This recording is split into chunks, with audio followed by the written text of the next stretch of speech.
let's talk about who influenced you. And so, Well, I think it was between Jonathan Winters and Peter Sellers. I think those two. I mean, in terms of just, with Jonathan, it was like, Jonathan was this, he was like a cherubic anarchist.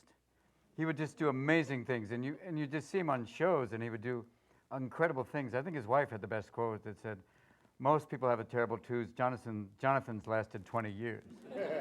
And to hang out with him, he was an interesting guy. I mean, he parked in a handicapped parking space, and he had a handicapped sticker, and a woman came up and said, "You don't look handicapped." And he said, "Madam, can you see inside my mind?"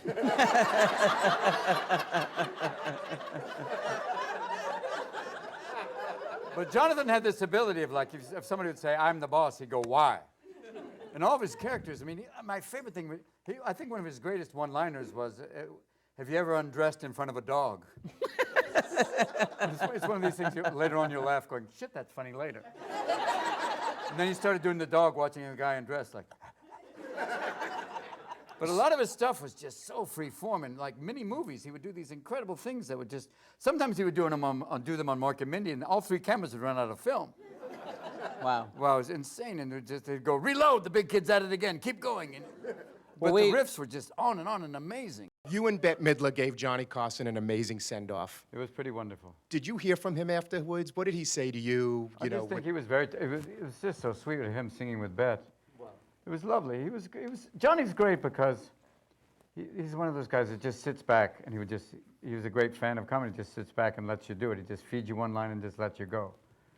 I mean, there's a lot of great, like. Were you surprised when he requested you? Because I mean, it wasn't like, you know, I mean, you didn't have a history. Not at all. I mean, I'd only done, I think, one or two other stand-ups on that show, and it wasn't even a stand-up. It was just sitting down, and I think he just liked the fact I could do. I think particularly loved when I would do Arnold Schwarzenegger. "I'm going to have sex with the maid right now who looks like Ernest Borgnine."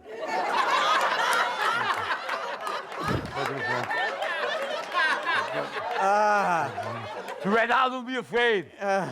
Well, Like, I'll do it here for now. so What are my political options? we're Take that, Anthony Weiner. this is we're streaming live, you know. He's just in Santa Monica. He could drive over here. Robin, don't open the door, you bastard. I know you're in there. I know you're in there. I know you're here. Nah. I found you in your house. Nah. But it was just an honor to be. The most beautiful thing was that night him singing with Bette.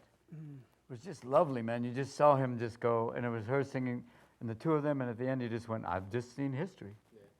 It was kind of lovely. To be part of that was kind of a joy. And I don't know, he never called afterwards, but it didn't need it. It was just there, dude, thanks for the props. The other great director was George Roy Hill, because the first time I did GARP, I did the first day. And I did the scripted lines, then I started to improvise, and he made a face like a weasel in a wind tunnel, like. And he told me, "Come here." He said, "You don't need to improvise. Commit to the lines and let that be your moment. Let that in. Just commit to them and see what happens." And it was kind of this moment of going, "Oh, wow, what a wonderful moment." And I learned that just commit to that and see what happens. And you don't have to always look for the funny line. And then another great experience, which was Awakenings, which was working on a movie. And there was two experiences, working with Penny Marshall, who was wonderful, but also meeting Oliver Sacks, who was incredible.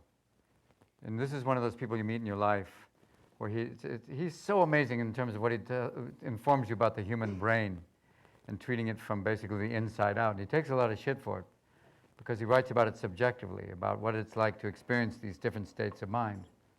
And he's an amazing man. And that was kind of the gift of kind of looking at these different things, especially if you're playing any character with anything that has to do with some mental condition, that really makes you look at it from the inside out. Like, it gave me a whole other perspective.